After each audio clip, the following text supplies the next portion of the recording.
The African Union, which is weak, says the right things and does the wrong thing 9 out of 10 times.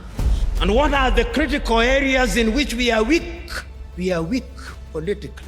Power in Africa is now sought by hook and crook and retained by hook and crook. If we only see Pan-Africanism as a romantic idea about which we debate, and we remain as we are, then this is the Africa that I see in 25 years' time. Many Africans, either legally or otherwise, will break into different autonomous countries. We'll have more than 100 countries in Africa, each claiming self-determination, and is already beginning to happen. This short video segment shows Professor PLO Lumumba warning us about Africa's future in the next 25 years. His final words will open your eyes to what's really going on. Let's watch the rest of the video. Africa finds herself in a very difficult situation. We are not trading with one another. Intra-African trade is not anything beyond 15%, the lowest anywhere in the world. If you look at all our sectors and look at them, look at our agriculture, almost all African countries are net food importers. There is not a single African country that is in meaningful technology. Not a single African country produces a mobile phone. Yet the single most important ingredient in mobile telephony is to be found in the Democratic Republic of Congo.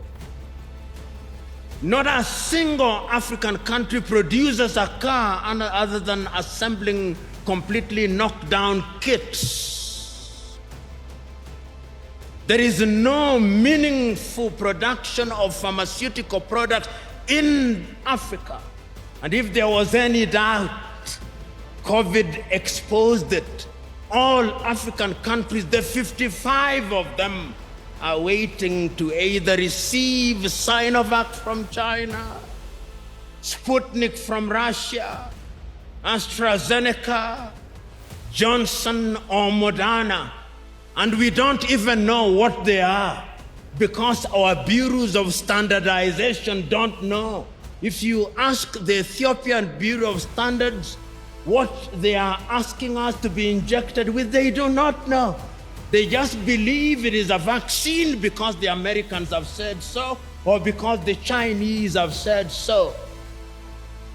Today, many African leaders have gotten used to the trappings of power. And those who speak about power, right? Power corrupts, and absolute power corrupts absolutely. Power in Africa is now sought by hook and crook and retained by hook and crook. You know, you look at some African countries and they have an army complete with 5-star generals who have never even quelled a street riot, and they are generals. Money goes into maintaining militaries, maintaining embassies that you don't need.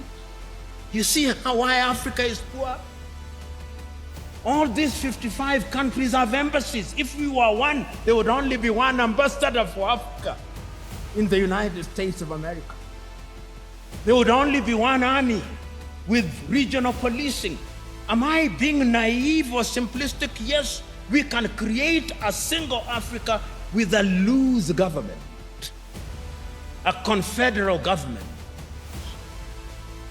dealing only with foreign affairs and defense and monetary policy and general policy formulation with different governance systems. That is the only way in which these narrow tribal instincts will be dampened. If we only see Pan-Africanism as sentimentalism, as a romantic idea about which we debate, and we remain as we are, then this is the Africa that I see. This is the Africa that I see in 25 years' time. Many Africans, either legally or otherwise, will break into different autonomous countries. Many of them. We'll have more than 100 countries in Africa, each claiming self-determination, and is already beginning to happen. Because we will be looking at narrow ethnic agenda as the only way of defining our affairs. Ethiopia will break down, Kenya will break down, Nigeria will break down, South Africa will break down. And look at South Africa. Only last week, the whites in Western Cape in South Africa have delivered a petition to the government in Pretoria saying they want to create their own country. The Democratic Republic of Congo will break down, Libya will break down. The only way in which we can immunize ourselves against all those things is to create a Pan-African nation which allows for self-determination within the nation. And we must redefine terms such as self-determination. Self-determination must mean the ability of a people within a bigger unit to enjoy their culture, to enjoy their tradition, to speak their language. What is the state of Pan-Africanism as we speak today? The African Union, which is weak, says the right things and does the wrong things 9 out of 10 times.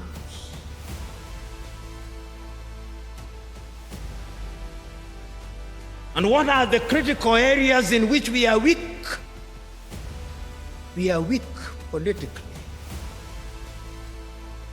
because nobody listens to us. On the 3rd